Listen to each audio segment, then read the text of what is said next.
Sungguh kami bersyukur kami bisa menyembah-Mu Bapa.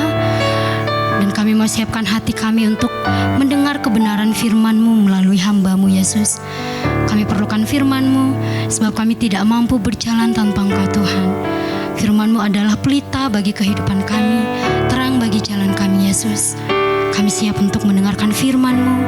Jamah kami Yesus.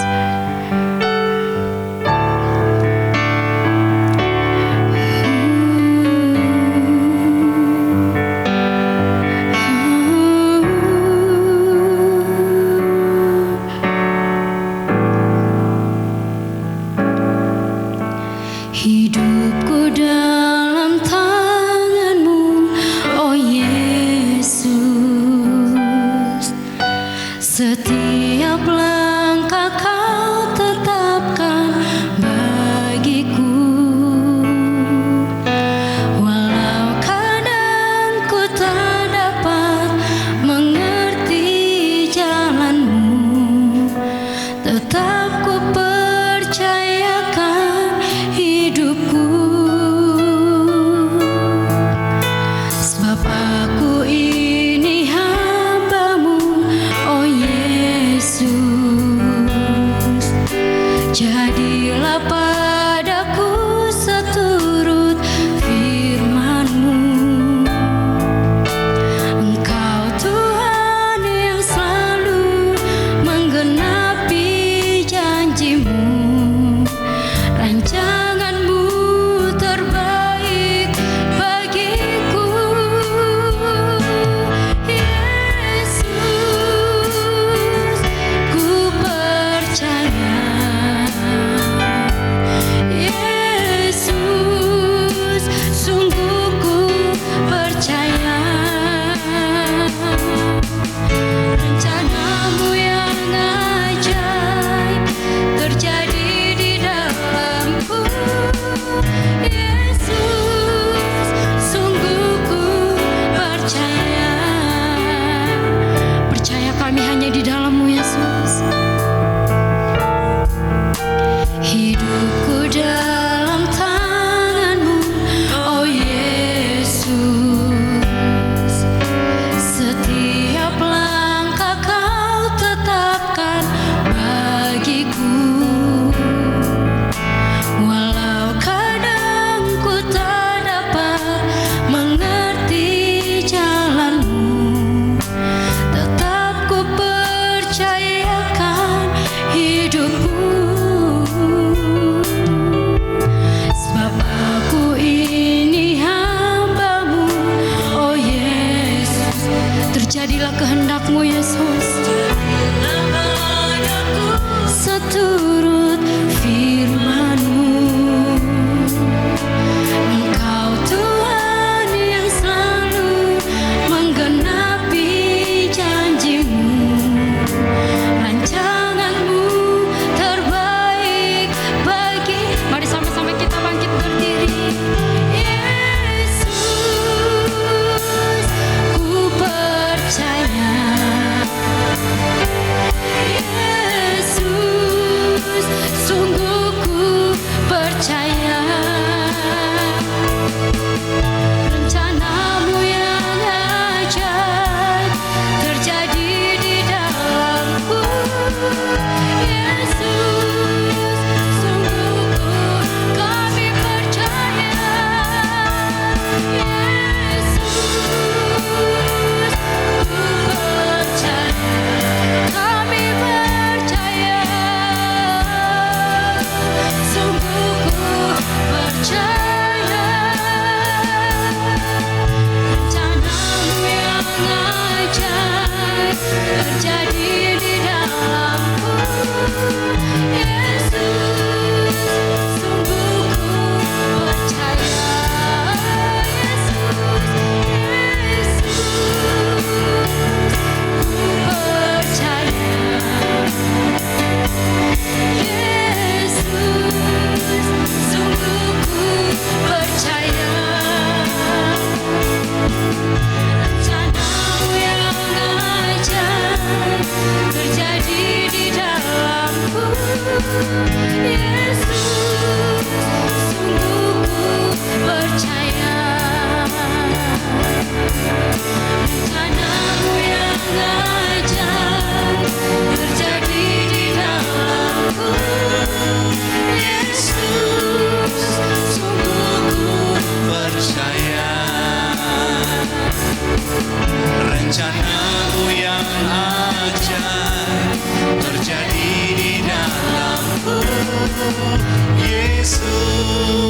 sungguh ku percaya.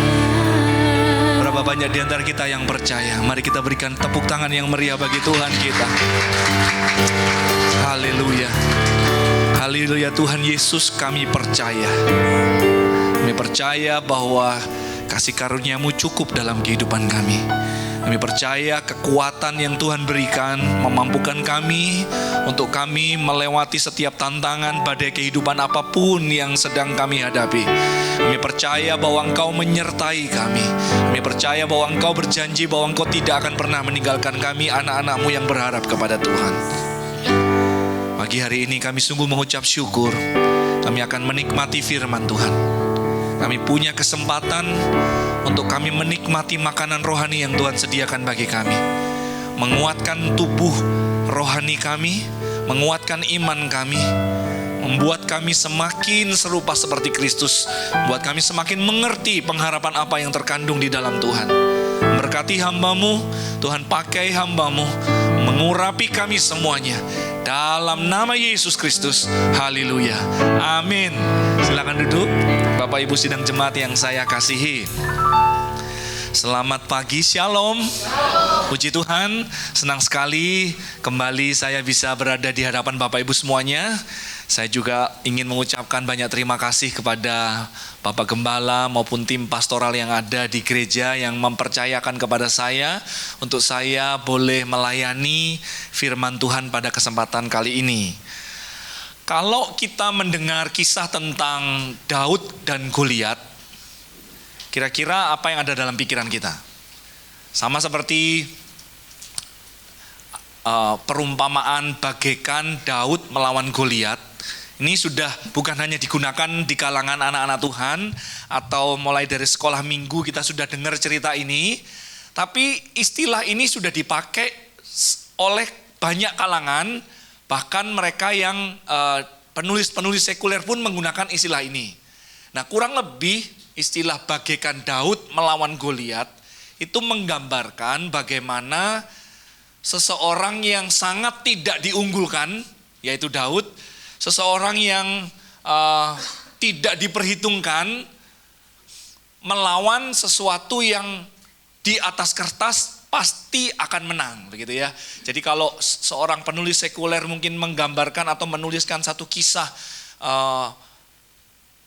kisah perkelahian atau kisah pertarungan atau kisah perseteruan di tengah pengadilan antara perusahaan kecil atau mungkin orang kecil atau tokoh kecil atau toko kecil melawan perusahaan raksasa, pasti mereka akan menggambarkannya dengan bagaikan Daud melawan Goliat. Karena yang kecil, yang bukan siapa-siapa, toko kecil, perusahaan kecil ini dianggap pasti nggak akan bisa menang, di atas kertas nggak mungkin bisa menang. Nah, hari ini saya akan memberikan sudut pandang yang berbeda, Bapak Ibu. Saya katakan, pertarungan antara Daud lawan Goliat, seandainya diulang 100 kali pun, Goliat itu tidak akan pernah menang lawan Daud. Nah, saya tidak sedang berbicara masalah iman, nanti kita akan lihat bagaimana itu bisa terjadi. Tetapi, kalau memang ada perbandingan yang lemah tidak mungkin bisa menang lawan yang kuat, yang lemah bukan Daud, tetapi Goliat. Nah, saya akan tunjukkan bagaimana itu bisa terjadi dan bagaimana kita juga bisa mengalami proses itu dalam kehidupan kita. Saya beri judul firman Tuhan pagi hari ini, memenangkan pertempuran kehidupan. Nah, ayat yang pertama kita akan baca di dalam Efesus 2 ayat yang ke-10. Dikatakan karena kita ini buatan Allah, diciptakan dalam Kristus Yesus untuk melakukan pekerjaan baik yang dipersiapkan Allah sebelumnya. Ia mau supaya kita hidup di dalamnya, supaya kita should walk. He wants us that we should walk di dalamnya. Kita ada di dalamnya. Nah, kata should walk atau kita hidup di dalamnya dalam terjemahan bahasa asli itu kalau saya gambarkan itu bisa digambarkan atau diterjemahkan secara bebas. Tuhan mau supaya dalam bahasa Jawa kita ini gelibet di situ. Tuhan menciptakan kita yang diselamatkan dalam Kristus Yesus. Tuhan punya pekerjaan baik yang Tuhan siapkan. Nah, rencana Tuhan ini dinyatakan bagi kita semuanya, tiap-tiap orang beda-beda. Kalau kita tahu pekerjaan baik buat kita, Tuhan pengen kamu jangan kemana-mana. Kamu di situ aja. Selesaikan tugas panggilan itu, persiapkan hidupmu untuk menyelesaikannya. Nah, saya kasih gambaran ya. Seandainya ada seorang anak, misalkan Tuhan mempersiapkan pekerjaan baik buat dia, anggap saja menjadi seorang pilot. Begitu ya. Nah, kira-kira kalau misalnya dari SMP, SMA, dia sudah tahu Tuhan ini panggil saya jadi seorang pilot. Nah, kira-kira apa yang menjadi aplikasi ketika dia harus hidup di dalamnya? Nah, tentunya ketika dia tahu bahwa Tuhan pengen pakai dia dan panggil dia menjadi seorang pilot, maka dia perlu mempersiapkan segala sesuatunya. Artinya apa? Dia harus belajar matematika. Karena pilot itu butuh kemampuan matematika yang tinggi. Dia betul-betul ambil pelajaran tambahan khusus untuk belajar matematika. Dia perlu mengembangkan kemampuan spasialnya. Dia perlu bisa membedakan dalam posisi manapun, jungkir balik, dia harus tahu posisi timur mana, barat mana. Kalau dilihat dari sisi sini seperti apa. Itu kemampuan spasial. Dia harus kembangkan kemampuan itu. Kemudian kemampuan komunikasinya harus dikembangkan. Karena sebagai seorang pilot dia harus bisa membangun satu komunikasi yang efektif dalam keadaan yang paling sulit sekalipun. Nah, dia harus kembangkan itu semuanya. Ini yang dimaksud Tuhan ingin kita hidup di dalamnya. Nah, tujuannya apa? Tujuannya saya simpulkan di dalam 1 Samuel 17 ayat 47. Ini cerita yang akan kita bahas, saya akan hubungkan ke sana. Tujuannya bukan supaya kelihatan saya ini pilot yang hebat, saya ini orang berhasil, saya ini dianggap orang yang mencapai tujuan, saya ini orang hebat. Bukan itu tujuannya, tetapi tujuannya ini, supaya segenap jemaah ini tahu bahwa Tuhan menyelamatkan bukan dengan pedang dan bukan dengan lembing. Sebab di tangan Tuhanlah pertempuran dan ia pun menyerahkan kamu ke dalam tangan kami. Jadi tujuannya bukan saya, tetapi tujuannya supaya semua orang tahu siapa Tuhan kita. Nah, untuk kita masuk dari saya tahu rencana Tuhan, saya mau hidup di dalamnya, saya mau berproses di dalamnya, saya mau mengikuti semua yang harus saya ikuti, yang dibutuhkan untuk saya bisa menyelesaikan panggilan Tuhan, sampai pada akhirnya kesuksesannya adalah Tuhan tahu bahwa dialah yang berperang. Semua orang tahu bahwa Tuhan yang mendapat kemuliaannya dan Tuhan yang menolong kehidupan saya. Nah, ada 3 hal yang ingin saya sampaikan untuk kita mengarah dari tahu kepada kesuksesan memuliakan Tuhan dalam rencana Tuhan dalam kehidupan kita. Yang pertama, Tuhan itu melatih seorang pahlawan. Ini yang pertama. Nah, ini yang kadang-kadang membuat kita ini bingung. Saya tahu ada mungkin di antara kita yang sedang kacau pikirannya karena kita merasa bahwa waduh, kok ini harus saya alami ya? Kenapa kok saya harus melewati ini semua ya? Saya salah ambil keputusan ini. Harusnya saya nggak pilih ini. Nah, kita mulai kacau pikiran kita, padahal tanpa kita sadari, untuk kita tahu panggilan kita, Tuhan ingin kita ada di dalamnya, Tuhan ingin kita berjalan di dalam rencananya, sampai pada kesuksesan, Tuhan harus melewati ini. Tuhan harus bawa kita untuk melewati masa-masa latihan. Harus. Tidak ada kesuksesan yang instan, harus lewat latihan. Daud mengatakan seperti ini, dari Daud, terpujilah Tuhan gunung batuku, yang mengajar tanganku untuk bertempur, dan jari-jariku untuk berperang. Hari ini ketika Bapak Ibu mengambil komitmen dan keputusan, Tuhan, saya mau selesaikan panggilan-Mu dalam hidupku. Selama saya hidup, saya mau jalan dalam rencana Tuhan. Tuhan akan bawa kita dalam masa latihan. Mau tidak mau, Tuhan akan bawa kita dalam masa itu. Karena ini dibutuhkan untuk mencapai kemenangan. Karena masa latihan ini akan dibutuhkan untuk kita bisa memuliakan Tuhan pada akhirnya. Nah, kalau kita melihat proses latihan Daud, ada 3 yang akan saya catat di sini. Bagaimana sebelum dia menghadapi Goliat, Tuhan membawa dia dalam proses latihan. Yang pertama, Daud itu menghadapi proses latihan menerima kenyataan. Ketika Saul ditolak oleh Tuhan, Samuel diberi satu perintah untuk pergi ke Bethlehem, kamu cari raja penggantinya. Kemudian singkat cerita Samuel pergi ke Bethlehem dan mengundang Isai dan anak-anaknya. Ketika dia melihat Eliab, Samuel langsung melihat bahwa wah, ini raja yang akan dipakai Tuhan. Karena Eliab itu perawakannya tinggi, punya aura pahlawan, punya tubuh atau perawakan atau fisiknya itu betul-betul sudah ideal sekali menjadi raja, sehingga Samuel terkecoh. Sedangkan Daud, dia tidak diperhitungkan. Daud itu anak yang paling kecil, tidak punya perawakan seperti Eliab. Daud masih muda, dia ditugaskan menggembala domba yang cuma sedikit itu, sehingga ayahnya sendiri tidak memperhitungkan dia bahwa dia akan bisa jadi raja. Ini proses Bapak Ibu, untuk menerima kenyataan. Seringkali kita, dalam hidup kita ini seringkali gampang sekali melihat orang, dan kita berpikir, kok saya nggak seperti dia ya? Kok saya nggak lahir di keluarga seperti dia? Daud pun kalau dia tidak mau jalan dalam proses ini, Daud juga bisa ngomong, kenapa saya dilahirkan paling bontot? Kenapa saya nggak punya tubuh seperti Eliab kakakku?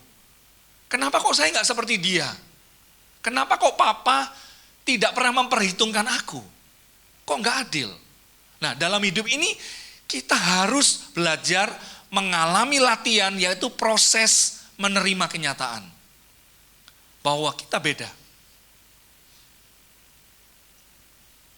Apa adanya kita hari ini itu anugerah Tuhan Bapak Ibu. Tetapi bagaimana kita menggunakannya itu pilihan. Bapak Ibu bisa jadi seperti orang yang mengeluh terus. Wis percuma, wis berusaha, gak ada modal. Coba kalau saya jadi anaknya orang itu seperti kayak temanku ini, modal sudah banyak, saya gak perlu soroh. Sekarang ini percuma, gak mungkin bisa berhasil sudah. Bapak Ibu bisa jadi orang kayak gitu. Atau Bapak Ibu tahu dan sadar, oke, keadaan saya seperti apa adanya sekarang saya ini anugerah Tuhan. Saya akan memutuskan mengambil pilihan, masuk dalam proses, terima kenyataan, bergerak dan berjuang.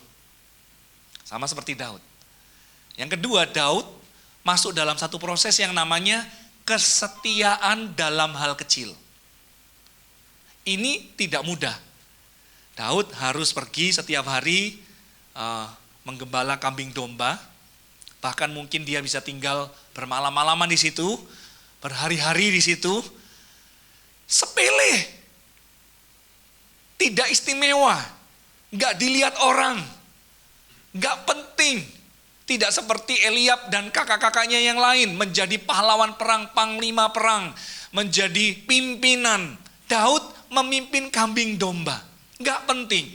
Dan seringkali ini membuat kita gagal dalam menghadapi latihan. Tapi Daud melewati proses ini dan dia membuktikan kesetiaannya dalam hal kecil. Bapak Ibu ingat ya, Yesus mengatakan barang siapa siapa setia dalam hal kecil, Tuhan akan percayakan hal yang besar. Ketika hamba yang dipercayakan 5 talenta dan 2 talenta, dia melakukan tugasnya dengan baik dan mendatangkan keuntungan, Tuhan mengatakan, baiklah engkau hambaku yang baik dan setia. Sedangkan yang punya 1 talenta, ketika talentanya itu dikubur, Tuhan mengatakan engkau jahat dan malas. Nah, dalam hidup ini ada 3 hukum Bapak Ibu. Ini yang perlu kita mengerti. Kenapa kita harus setia dalam hal kecil? Hukum yang pertama itu hukum pertumbuhan. kita lihat dalam alam sekalipun, dalam dunia natural, semuanya itu ada pertumbuhan. Ketika kita tanam satu pohon, bentuknya masih biji, kita tanam. Ketika kita sirami, kita rawat, apa yang terjadi? Dia tumbuh. Dia tumbuh. Nah, proses yang kedua atau hukum yang kedua, itu ada yang namanya hukum stagnan. Dia berhenti. Pada titik tertentu dia berhenti bertumbuh. Siapapun kita, ketika kita kecil, kita masih baby, kita bertumbuh jadi besar. Secara fisik, secara psikis, secara emosional kita bertumbuh. Pikiran kita bertumbuh, fisik kita bertumbuh. Pada titik tertentu, kita berhenti pertumbuhannya. Pohon pun berhenti pertumbuhannya, manusia berhenti pertumbuhannya. Pada titik ini, ketika kita masuk pada titik ini, mulailah hukum yang ketiga, yaitu the declining process. Ketika proses menurun, hukum menurun. Artinya apa? Pilihannya bertumbuh atau stuck. Dan ketika kita stuck, kita akan turun. Taat setia dalam hal kecil, kita bertumbuh. Ketika kita tidak mau setia dalam hal kecil, kita berpikir, apa sih pekerjaan ini? Ini gak menghasilkan. Apa sih pelayanan ini? Ini loh, gak ada gunanya, gak dilihat orang. Aku loh cuma melayani berapa orang. Aduh, percuma, buang-buang waktu. Pekerjaan yang Tuhan berikan, kita berpikir, ini gak ada hasilnya ini. Percuma ini ditekuni. Kalau kita tidak setia dalam hal kecil, kita tidak membuktikan kesetiaan kita, maka kita akan mengalami stuck. Ketika kita stuck, kita mengalami masuk dalam proses menurun.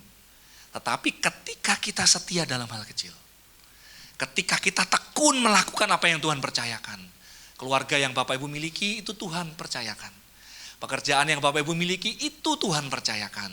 Setiap orang-orang yang Bapak Ibu layani itu Tuhan percayakan. Ketika kita tekun mengembangkan hal tersebut, kita tekun seperti Daud. Udah gak usah lihat yang lain, pokoknya tekun, ini tugas panggilanku untuk saat ini proses, ini Tuhan uji ketaatanku, setia dalam hal kecil, saya mau lakukan dengan sungguh-sungguh. Gak dilihat orang gak apa-apa, kelihatannya gak menghasilkan gak apa-apa. Percayalah Tuhan yang mendatangkan berkat, katakan amin.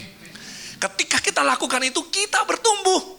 Tidak peduli usia berapapun. Dalam hal kerohanian, tidak peduli usia berapapun, selama kita lakukan pekerjaan Tuhan, panggilan Tuhan dengan setia, kita bertumbuh, kita naik terus. Tapi ketika kita mulai, percuma, gak ada hasilnya, percuma, gak kelihatan hasilnya, cuman gini-gini terus, sampai kapan akan seperti itu, sudah saya berhenti aja. Di situ kita stuck dan mulai turun. Proses kesetiaan dalam hal kecil, Daud kerjakan dengan baik. Kemudian ada yang ketiga, yang terakhir, proses mengasah talenta dan keahlian. Bapak Ibu, setiap kita Tuhan berikan karunia dan talenta. Kita perlu kembangkan, kita perlu asah kemampuan itu. Daud berpikir, sambil saya nunggu domba-domba ini makan, ngapain dia saya ya? Buka TikTok. Oh, belum ada ya TikTok ya. Kalau kita sudah pasti ya IG, TikTok. Nah, Daud enggak Bapak Ibu. Daud bisa aja sih ngelamun membayangkan, waduh saya jadi panglima perang kayak Eliab. Tapi yang dilakukan Daud kita tahu, dia melatih permainan kecapinya. Kenapa? Karena ketika setelah dari 1 Samuel 16 masuk ke 17, masuk 18, ketika dia ke istana, dikatakan dia sangat ahli memainkan kecapi. Siapa yang ngajari dia? Dari mana dia belajar? Ketika ada di padang, bersama dengan domba-domba. Ketika dia melakukan ujian kesetiaan, di situ dia tahu Tuhan memberikan dia talenta untuk memainkan kecapi. Di situ dia asah. Dia mainkan kecapi. Nggak ada yang dengar. Kalau tahu ada yang dengar, mungkin semuanya tutup telinga ya. Saya ingat ketika saya belajar bermain biola secara otodidak Bapak Ibu. Saya temukan ketika saya bermain biola, semua pintu itu tertutup di kamar. Karena suaranya sangat tidak menyenangkan ya. Tapi orang taunya ketika bermain biola dengan bagus, bermain dengan indah, dan semua orang terpesona, tepuk tangan. Mereka lihatnya itu. Mereka nggak lihat ketika Kita mengasah talenta dan keahlian di tempat tersembunyi di mana orang nggak tahu, bercucuran air mata, berdoa dengan tidak henti-hentinya. Kita lakukan semuanya dengan setia. Nggak ada orang yang lihat, nggak ada yang kasih tepuk tangan, tidak ada yang menghargai. Di situ prosesnya. Di situ prosesnya. Ketika kita yang masih kuliah ya, kita belajar sungguh-sungguh, nggak ada orang lihat. Orang cuma lihat tepuk tangan ketika cum laude. Kita sungguh-sungguh melakukan, tidak curang, kita jujur lakukan dengan sepenuh hati, gak ada yang kasih komentar, gak ada yang kasih tepuk tangan, gak ada yang kasih apresiasi. Tapi ini proses mengasah talenta dan keahlian. Daud di tengah kesepian sendirian, dia latih kemampuan bermain kecapi. Satu kali waktunya Tuhan tiba. Ketika Saul resah dan gelisah, Daud datang dengan kecapinya, Tuhan pakai talenta dan keahlian itu untuk membawa sesuatu yang luar biasa. Kemudian yang lain, Daud punya keahlian. Ini pengalaman saya menggembalakan ini, beruang datang, singa datang. Ini saya harus lawan nih. Gimana cara melawan mereka? Pakai senjata apa untuk melawan mereka? Akhirnya dia temukan melakukan sling. Tepel ya, tepelnya sling. Dia latih. Gak ada orang lihat, dia latih. Dia kumpulkan batu, dia latih. Saya tidak tahu, mungkin ribuan kali dia latih. Bagaimana dia melontarkan. Dia latih. Ini proses. Ini langkah yang pertama. Bagaimana kita datang dari mengerti dan sadar panggilan Tuhan. Tuhan pengen kita hidup di dalamnya. Sampai hidup kita memuliakan Tuhan, kita harus lewat ini. Ini tidak bisa di bypass. Nggak bisa. Untuk menang dalam hidup ini harus lewat proses latihan.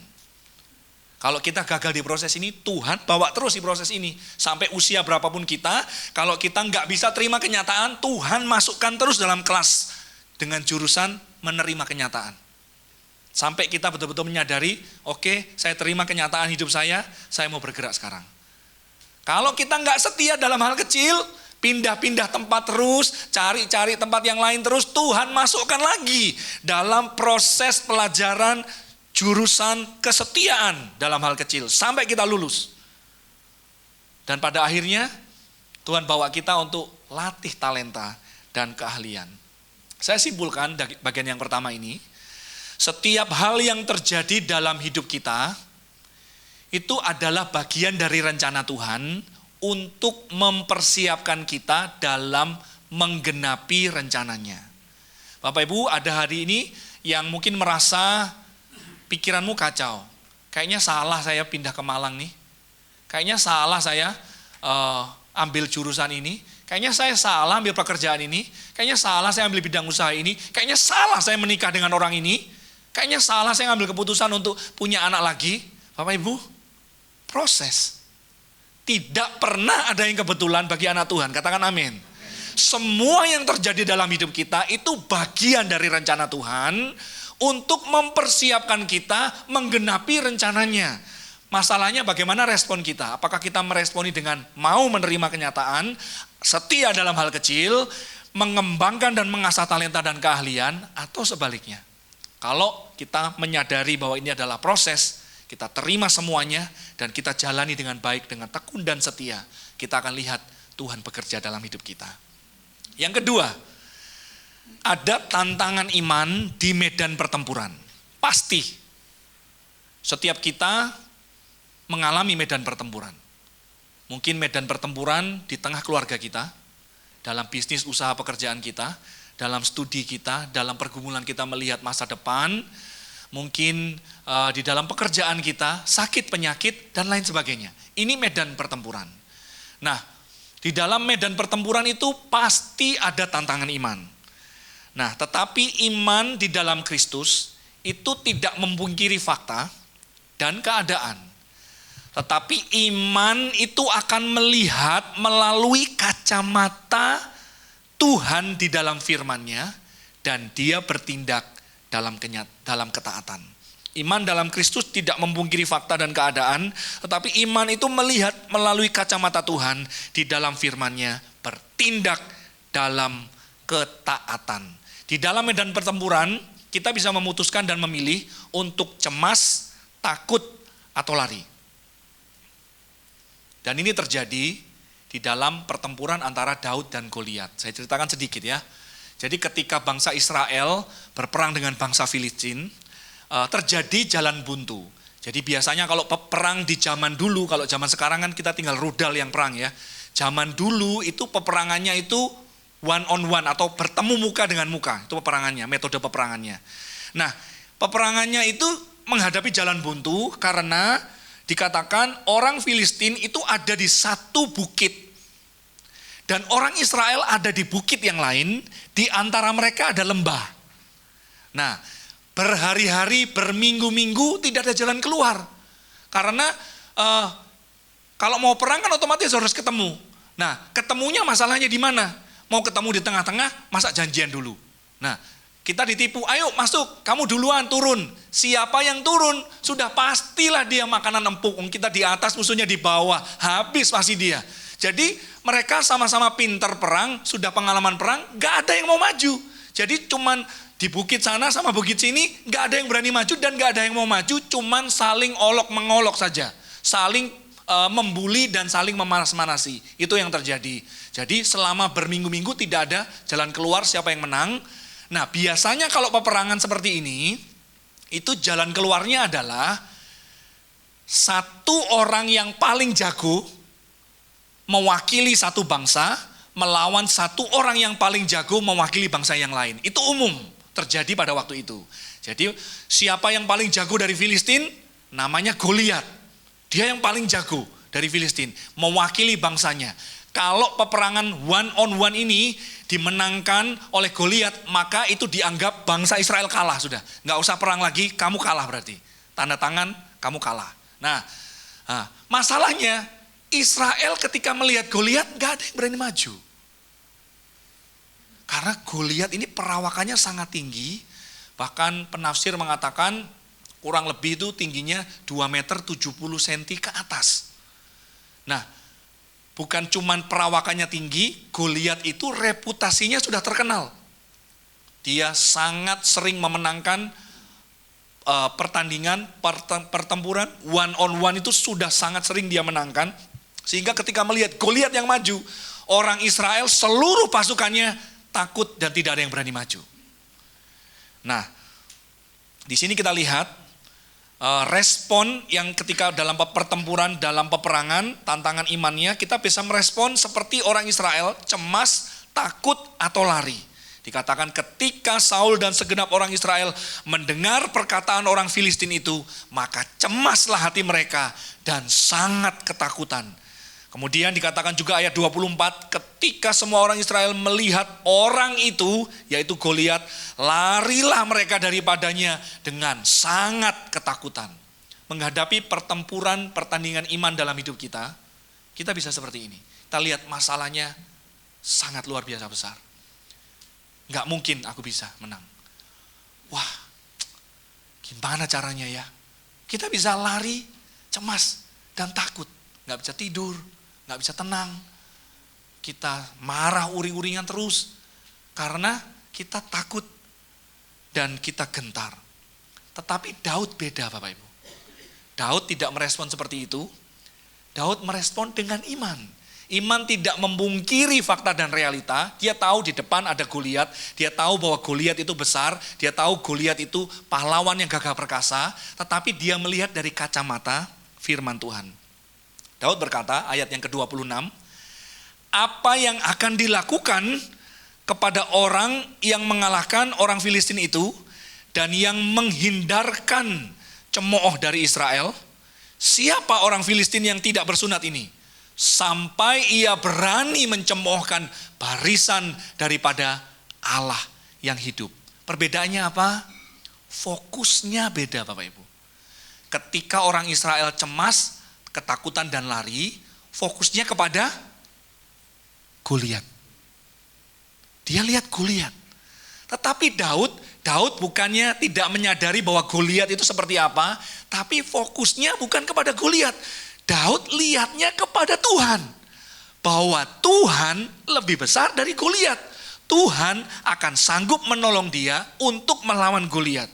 Berkatalah Daud kepada Saul, jangan seorang pun menjadi tawar hati Karena Goliat, hambamu ini yang akan pergi melawan orang Filistin. Itu yang pertama. Kemudian yang kedua, kita akan bisa melihat dalam tantangan kita menghadapi pertempuran dalam hidup kita, akan ada orang yang mempertanyakan motivasi kita. Ketika Eliab, kakaknya yang tertua, mendengar perkataan Daud kepada orang-orang itu, bangkitlah amarah Eliab kepada Daud sambil berkata, "Mengapa engkau datang? Dan pada siapakah kau tinggalkan kambing domba yang 2-3 ekor itu di padang gurun? Aku kenal sifat pemberanimu dan kejahatan hatimu.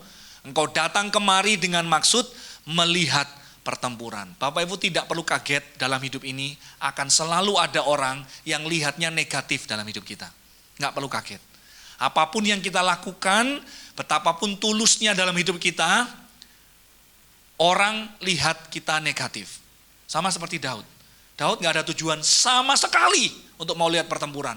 Daud tidak ada tujuan sama sekali untuk mau melawan Goliat atau tampil jadi pahlawan. Gak ada. Kalau Bapak Ibu ingat ceritanya ya. Mamanya khawatir dengan kakak-kakaknya yang ada di medan pertempuran. Khawatir mereka kekurangan makanan. Sehingga Daud itu disuruh, Daud ini loh, ada bekal makanan, kamu kirim ke kakak-kakakmu. Supaya dia kenyang, jangan-jangan makanannya kurang di sana. Daud itu cuman kurir, gak ada motivasi tujuan apapun. Jadi kalau Daud mau membela diri, aku kesini tuh untuk kamu, kasih makanan kamu. Kok kamu mempertanyakan aku? Nah, tapi Bapak Ibu, Daud gak perlu membalas yang seperti itu. Orang selalu akan ada mempertanyakan motivasi ketulusan kita. Kamu pelayanan, kamu ada maunya, pengen dilihat orang, pengen dihargai, dan lain sebagainya. Kamu bantu saya, kamu pasti ada maunya. Kamu bantu saya, pasti kamu pengen berusaha ambil apa dari saya kamu. Nah, pasti ada orang seperti itu dalam hidup kita. Tetapi, Tuhan tahu hati kita. Tidak ada iri hati, kedengkian, kepahitan dalam hati Daud. Bapak Ibu, selama kita tahu, kita tulus, kita jujur, kita murni di hadapan Tuhan. Layani Tuhan, ikuti jalan Tuhan, ikuti proses Tuhan dengan sungguh-sungguh dan setia. Gak perlu memikirkan apa yang dikatakan orang lain. Kita lihat bagaimana Daud merespon. Daud berkata kepada Saul, "Hambamu ini biasa menggembalakan kambing domba. Apabila datang singa dan beruang yang menerkam seekor domba dari kawanannya, aku akan kejar, aku hajar, aku lepaskan domba itu dari mulutnya. Kemudian apabila ia berdiri menyerang aku, maka aku menangkap janggutnya, lalu menghajarnya dan membunuhnya." Daud gak perlu ngomong dan membela diri, dia cukup cerita, aku ini gembala domba. Dombaku gak banyak, cuma sedikit. Tapi yang nyerang serigala, beruang, singa, menyerang. Dan ketika mereka menyerang, aku relakan nyawaku untuk membela domba-dombaku. Aku pertaruhkan hidupku untuk tolong mereka. Ini pembuktian kita kepada Tuhan. Dalam kesetiaan kita, melakukan tugas panggilan kita, kita gak perlu membela diri di hadapan manusia. Yang ketiga, akan ada tantangan iman ketika orang mempertanyakan kualifikasi kita. Kamu bisa apa? Kamu lo masih muda, pengalamanmu apa? Kamu masih anak-anak, kamu ngerti apa? Itu pertanyaan yang akan sering kita dengar. Tetapi Saul berkata kepada Daud, tidak mungkin engkau dapat menghadapi orang Filistin itu untuk melawan dia. Sebab engkau masih muda. Sedang dia sejak masa mudanya telah menjadi prajurit. Orang akan mempertanyakan kualifikasi kita. Mempertanyakan, kamu bisa apa? Kamu loh masih anak-anak. Tetapi Daud menjawab dengan iman. Dia katakan, baik singa maupun beruang telah dihajar oleh hambamu ini. Dan orang Filistin yang tidak bersunat ini akan sama seperti salah satu daripada binatang itu. Karena ia telah mencemooh barisan daripada Allah yang hidup. Pula kata Daud, Tuhan yang telah melepaskan aku dari cakar singa, dari cakar beruang, dia juga akan melepaskan aku dari tangan orang Filistin itu. Kata Saul kepada Daud, pergilah, Tuhan menyertai engkau. Kalau Daud tidak masuk dalam proses ketaatan dalam hal kecil, kalau Daud tidak masuk dalam pelajaran mengembangkan, mengasah talenta dan keahlian, Daud gak punya cerita Bapak Ibu. Ketika orang mempertanyakan kualifikasinya, dia tidak bisa cerita. Karena dia tidak lewati proses itu. Kadang kita pikir, bayangkan saya jadi Daud ya. Saya ketemu dengan singa. Dia mau makan domba. Saya kasih domba saya satu. Cuma domba ya kan. Mau dibandingkan dengan nyawa saya. Waduh, sayang. Mending dombanya saya kasih satu. Terus saya kembangkan domba supaya punya anak. Apakah singa yang datang saya kasih makan. Tapi tidak dengan Daud Bapak Ibu. Daud itu betul-betul punya integritas. Dia pertahankan apa yang dipercayakan kepadanya. Dengan sungguh-sungguh bahkan nyawa resikonya. Waktu itu tidak dilihat orang. Waktu itu gak ada orang yang memuji. Pada titik ini dia cerita. Saya jaga domba dan singa. Dari singa, beruang, dan semuanya itu. Kalau mereka nyerang saya bunuh semuanya. Wah, dia bisa cerita. Yang terakhir, yang poin yang ketiga ya. Ini yang menjadi kunci ketika saya katakan diulang 100 kali pun Goliat gak akan bisa menang lawan Daud. Karena apa? Dalam menghadapi pertandingan iman dalam hidup kita, Tuhan akan memberikan hikmat dalam peperangan. Ini yang membedakan. Hikmat itu bagaimana iman kita menjadi realita. Itu hikmat. Jadi kalau misalnya ada salah satu kesaksian yang saya dengar, ini kesaksian nyata ya. Dia ngomong ketika kesaksian, dia mungkin terburu-buru naik motor, dan di depan ternyata ada polisi razia, dan dia nggak pakai helm, lupa pakai helm. Kemudian dia berpikir, waduh gimana caranya ya supaya saya bisa lolos. Kemudian dia berdoa dalam hati, Tuhan butakan mata Pak Polisi. Dan saya tahu karena pada akhirnya dia lolos Bapak Ibu. Jadi dia bersaksi, betul-betul Tuhan membutakan mata Pak Polisi. Ini bukan hikmat Tuhan. Karena hikmat Tuhan itu selaras dan sesuai dengan prinsip firman Bapak Ibu. Ya kebetulan saja dia lolos ya. Mungkin motornya banyak sehingga polisinya nggak mungkin kan satu-satu dia berhentikan sehingga dia lolos. Tapi hikmat itu tidak pakai cara dunia. Hikmat dunia ada, tapi hikmat Tuhan dalam peperangan itu sesuai dengan prinsip dan nilai-nilai firman. Seperti itu Bapak Ibu. Ada lagi yang sama, dia bersaksi juga. Saya ini punya hutang. Hutangnya anggap saja, hutang bisnis ya. Hutangnya anggap saja jatuh tempo minggu depan. Nah mereka ini karena teman baik, jadi sering ketemu. Minggu depan ini gimana ya, aku gak bisa bayar, ini gak punya uang nih. Wah, akhirnya dia berkata punya hikmat, dia berdoa, Tuhan tolong bikin dia lupa akan hutangnya. Waduh. Kalau itu dilakukan, lagunya mungkin seperti ini. Lumpuhkanlah ingatannya. Saya pengen nyanyi tapi suara saya habis gak bisa nyanyi, nanti kacau suaranya ya. Lumpuhkanlah ingatannya akan hutang-hutangku. Betul Bapak Ibu, minggu depan ketemuan, makan bareng ya kan. Dan wah dia bersaksi temennya itu betul-betul lupakan hutangnya. Puji Tuhan, haleluya, doanya dijawab.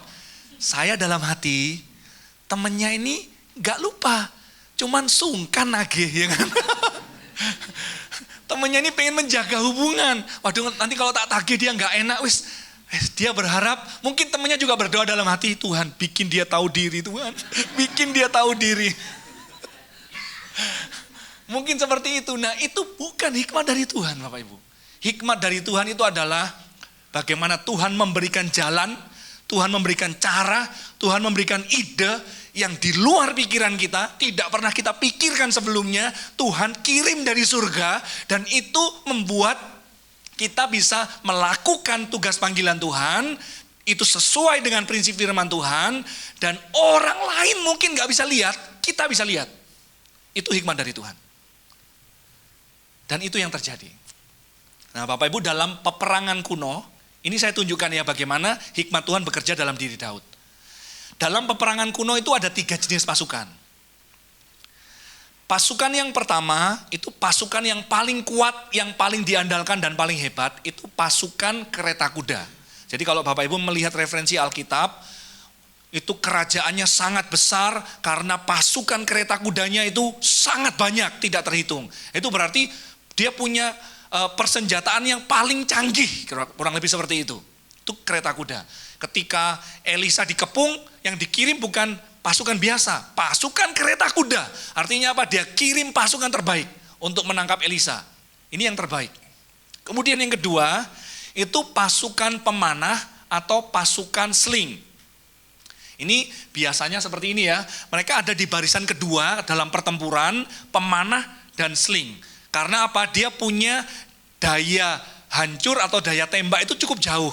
Sehingga ini menjadi pasukan yang nomor 2 diandalkan begitu. Nah kemudian yang ketiga itu namanya pasukan infanteri. Nah, pasukan infanteri itu senjatanya ya tombak, pedang, tameng. Dia biasanya paling depan, mati duluan. Nah ini infanteri Bapak Ibu. Kekuatan fisik yang diandalkan ya. Nah, kalau kita lihat Goliat, nah ini ada fotonya di sini, kurang lebih ya. Kira-kira Goliat ini pasukan yang mana? Infanteri, pasti infanteri dia. Karena dia sangat terlatih untuk one on one combat ya. Berkelahi jarak dekat itu keahliannya. Dia pasukan yang berdiri paling depan. Kalau dia bertanding tinju, gulat atau misalnya MMA, dia pasti menang. Karena itu latihannya dia, keahliannya dia. Dia pakai pedang, dia bawa tameng, infanteri. Seluruh orang Israel nggak ada yang lihat. Tidak ada dalam aturannya, one on one itu harus infanteri. Ingat ya, Daud sementara nganggur, dia latih. Sit. Puluhan ribu kali dia latih. Daud lihat dari jauh, Goliat, infanteri ini, tombak, pedang senjatanya. Cuman dia gak sombong. Saya aja yang maju. Loh kamu kecil, dia 2 meter 70 cm, kamu cuma 165. Kamu gak sampai sepinggangnya. Gimana kamu lawan dia? Gak usah khawatir ya, kalau saya gambarkan jadi Daud ya. Saya yang maju. Saya pasti menang, tak jamin. Kenapa? Daud tidak pernah di pikirannya hand on hand combat sama Goliat. Dia tahu, dia kuat ini. Kalau saya pakai pedang, pakai tombak, gak akan bisa menang. Semua ini orang Israel gak akan menang. Eliab gak akan bisa menang.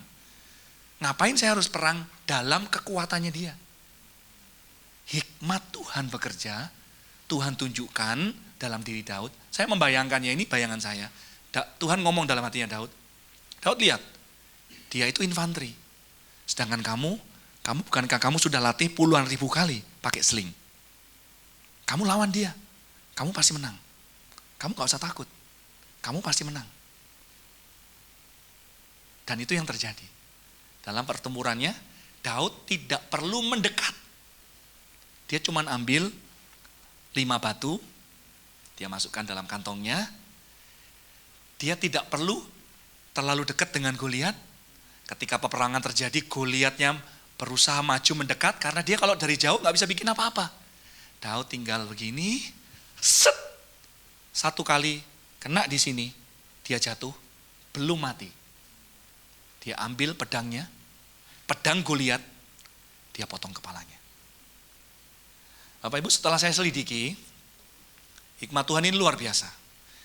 Ternyata umban Daud itu dapat melontarkan batu, ini hasil penelitian ya, dapat melontarkan batu seberat 25 gram dengan kecepatan 100 km per jam dan mengenai sasaran sejauh 200 meter, setara dengan kekuatan pistol dengan kaliber 45. Mau pakai pedang model apa, lawan pistol siapa yang menang? Itu saya katakan, mau diulang 100 kali pun, Goliat gak akan pernah menang lawan Daud. Ini hikmat Tuhan. Seluruh orang Israel, bahkan Saul, Eliab dan orang-orang yang perkasa nggak lihat. Daud lihat. Bapak Ibu, bagaimana kita bisa mengalami ini dalam pertempuran dalam hidup kita? Yang pertama harus lewati proses. Harus proses ketaatan dalam hal kecil. Proses menerima kenyataan hidup. Proses mengasah talenta dan keahlian. Ini semuanya nggak dilihat orang. Sekali lagi, ini semuanya ada dalam hati kita. Ini semuanya pergumulan kita pribadi. Ini latihan dari Tuhan. Kalau kita tahu panggilan Tuhan, Tuhan ingin kita hidup di dalamnya, masuk ke sini. Sudah. Kita ikuti prosesnya. Dan setelah itu, bangun iman. Belajar fokus ke Tuhan. Tiap kali lihat tantangan, tiap kali lihat masalah, jangan lihat masalahnya. Lihat Tuhan. Tuhan pasti menolong saya. Tuhan pasti menguatkan saya. Tuhan pasti memampukan saya. Kita latih terus. Daud kapan latihannya? Tiap kali ketemu singa. Tiap kali ketemu beruang. Daud latihan. Dia mau lihat singanya atau lihat Tuhan? Daud latihan, dia lihat. Oke, singa. Tuhan pasti tolong. Dia sikat, menang. Dia sikat, menang. Sampai pada titik tertentu Tuhan bawa dia pada pertempuran demi pertempuran yang lebih besar. Dan pada akhirnya dia sampai pada pertempuran yang membawa namanya langsung naik setelah dia lewati proses dengan hikmat Tuhan. Ketika kita lewati proses, latih hati dan pikiran kita untuk lihat kepada Tuhan, maka dalam perjalanan hidup ini Tuhan kasih hikmat dalam hidup kita. Hikmat yang bukan membuat lumpuhkanlah ya, atau butakanlah, bukan. Tuhan kasih hikmat. Gimana yang menyelesaikan masalah ini? Berdoa ke Tuhan. Percaya Tuhan pasti tolong. Tiba-tiba nanti jangan kaget. Tuhan kasih jalan keluar. Kamu hubungi orang ini. Gak masuk akal. Hubungi orang ini. Telepon sekarang. Gak masuk akal. Belajar taat. Telepon orangnya. Kamu kontak sekali lagi, ajak ketemuan. Kamu coba negosiasi lagi. Kamu tawarkan ini. Itu semuanya kadang gak masuk akal. Tapi itu berlaku kepada anak-anak Tuhan yang mau lewati proses. Menghadapi tantangan dan peperangan dalam hidup ini, Tuhan akan tolong kita. Masalahnya, kenapa kita terkatung-katung dan hancur-hancuran? Kita gak mau lewati proses. Hari ini Tuhan sediakan jalan keluar bagi kita, sama seperti Daud, menang di dalam pertempuran kehidupan. Kita lewati proses di dalam Tuhan. Amin. Tuhan Yesus memberkati kita semuanya. Saya mengundang pemain musik dan WL untuk bisa membantu saya. Haleluya. Haleluya.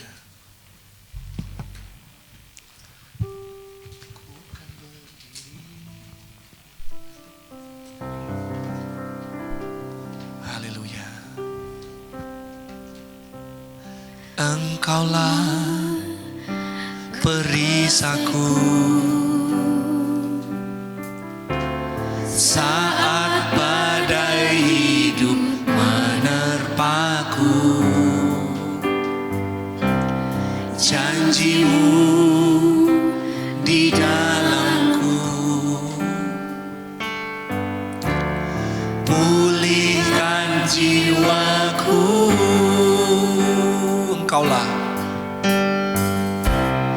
Engkaulah perisaiku saat badai hidup menerpaku. Janjimu di dalamku, pulihkan jiwaku. Ku kan berdiri di tengah badai dengan kekuatan yang Kau berikan. Sampai kapanpun ku kan bertahan, karena Yesus selalu menopang. Ku kan bertahan dalam tekanan, ku kan bertahan dalam tekanan dengan kekuatan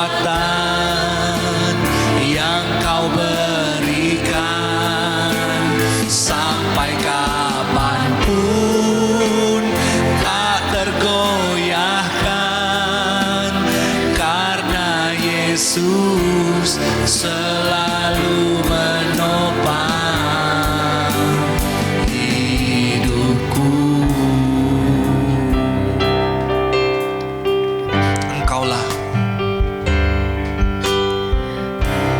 Engkaulah perisaiku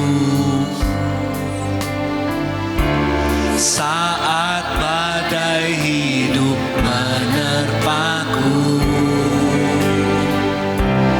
Janjimu di dalamku, pulihkan jiwaku.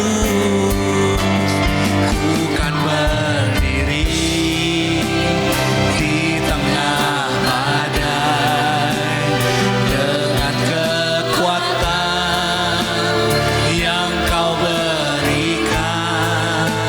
Sampai kapanpun ku kan bertahan, karena Yesus selalu menopang. Ku kan bertahan dalam tekanan dengan kekuatan yang Kau berikan. Sampai kapanpun tak tergoyahkan, karena Yesus selalu menopang hidupku.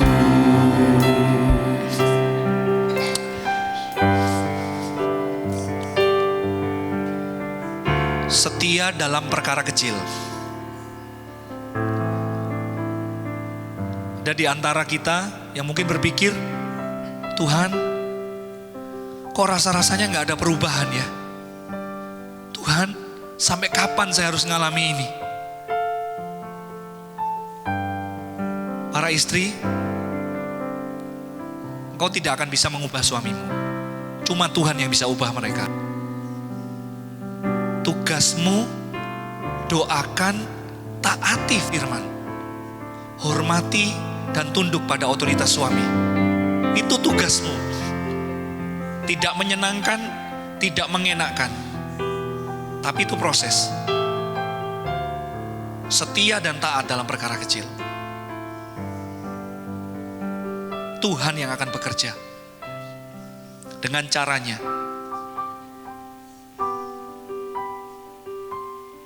Ada di antara kita yang terlalu mengandalkan pikirannya.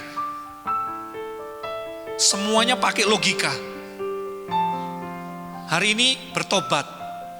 Jangan andalkan manusia. Jangan andalkan kekuatanmu. Belajar andalkan Tuhan. Tiap kali mau ambil keputusan, tanya Tuhan. Tanya Tuhan. Minta hikmat Tuhan. Latih imanmu. Saya mau bilang, kita gak akan bisa menang dalam peperangan dalam kehidupan ini. Gak akan menang. Kita gak akan cukup kuat. Siapa sih kita? Gak akan mampu kita menang. Harapan kita satu-satunya adalah mengandalkan Tuhan. Mengandalkan Tuhan. Cari Tuhan. Tuhan akan kasih hikmat yang tidak pernah terpikirkan, yang tidak terduga-duga. Itu yang Tuhan siapkan. Haleluya. Saya jemput kita semuanya bangkit berdiri. Kita naikkan pujian ini, refnya saja. Ku kan berdiri di tengah badai dengan kekuatan yang Kau berikan. Sampai kapanpun ku kan bertahan, karena Yesus selalu menopang. Ku kan bertahan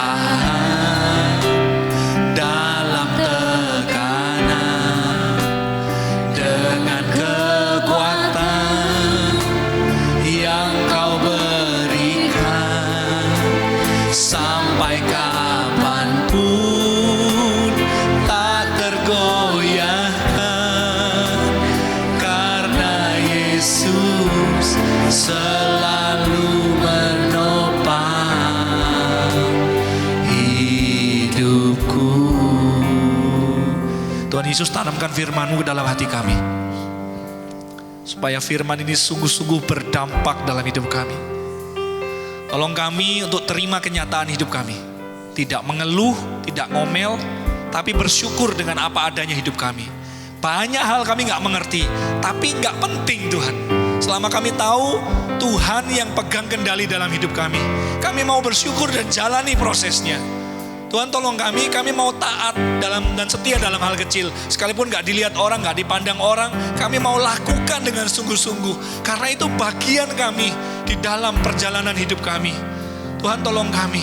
Kalau Tuhan kasih kami talenta, Tuhan kasih kami keahlian, tolong kami mau gunakan dengan baik. Sekalipun berat, tetapi kami mau gunakan dan kembangkan itu. Tuhan tolong kami untuk kami mau fokus kepada Tuhan dan gak fokus kepada masalah. Kami selalu fokus kepada Tuhan. Lihat Tuhan yang besar, lihat Tuhan yang sanggup menolong dan mengubahkan keadaan. Sehingga Tuhan akan memberikan kami hikmat. Setiap langkah keputusan yang kami ambil, Tuhan tuntun kami. Sama seperti Tuhan tuntun bangsa Israel. Tuhan tuntun Musa, Tuhan tuntun Yosua, Tuhan tuntun Paulus, Tuhan tuntun Daud. Tuhan juga akan tuntun kami. Karena Kau berjanji Kau tidak akan sekali-kali meninggalkan kami. Kau menyertai kami sampai kesudahan zaman. Dalam nama Yesus Kristus. Haleluya. Setiap kita yang diberkati Tuhan katakan amin. Silakan duduk, Tuhan memberkati.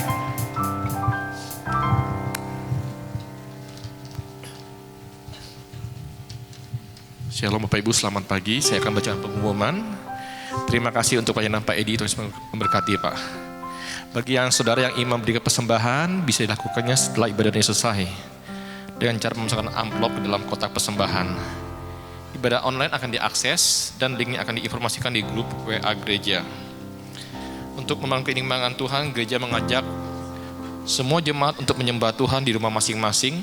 Jam 8 malam, saudara bisa mengajak seluruh anggota keluarga untuk terlibat dalam penyembahan tersebut. Doa malam diadakan hari Rabu jam 7 malam. Dan kelas Alkitab dan hari Kamis jam 7 malam. Dan dimohon kehadirannya 15 menit sebelumnya. Itu aja, mari kita bangkit berdiri. Kami bersyukur Tuhan, kami boleh berhimpun tempat ini. Kami boleh memuji, membesarkan nama-Mu Tuhan. Terima kasih Tuhan. Terlebih-lebih Tuhan, Kau telah membentangkan isi hati-Mu di pikiran kami, di loh hati kami Bapa. Terima kasih Bapa, lembutkanlah hati kami. Biar kami boleh mengikuti apa yang Kau mau dalam hidup kami. Kami juga bersyukur untuk hamba-Mu Pak Edi Tuhan yang telah menyampaikan isi hati-Mu. Kau pakai beliau lebih lagi Tuhan. Apapun yang beliau lakukan Tuhan, jadikan berhasil. Dan nama Tuhan ditinggikan dan dipermuliakan dalam hidupnya Tuhan. Berkati isi dan anaknya Tuhan. Kami juga bawa gembala kami, hati hamba, hati gembala Kau taruh dalam hidupnya Tuhan. Untuk menuntun kami untuk lebih lagi mengasihi-Mu dan mengikuti segala rencana-Mu dalam hidup kami. Berkati juga istri dan anak-anaknya Bapa. Kami juga bersyukur Tuhan kalau kami boleh melayani Engkau, itu WL, sehingga pemain musik guru sekolah minggu. Terima kasih Bapa. Kalau kami boleh melayani Engkau, beri kami hati yang tulus, hati yang murni, untuk mengasihi dan melayani Engkau lebih lagi Tuhan. Biar kemuliaan-Mu nyata di Tuhan. Terima kasih Bapa, kami bawa juga Tuhan seluruh anggota jemaat tempat ini Tuhan.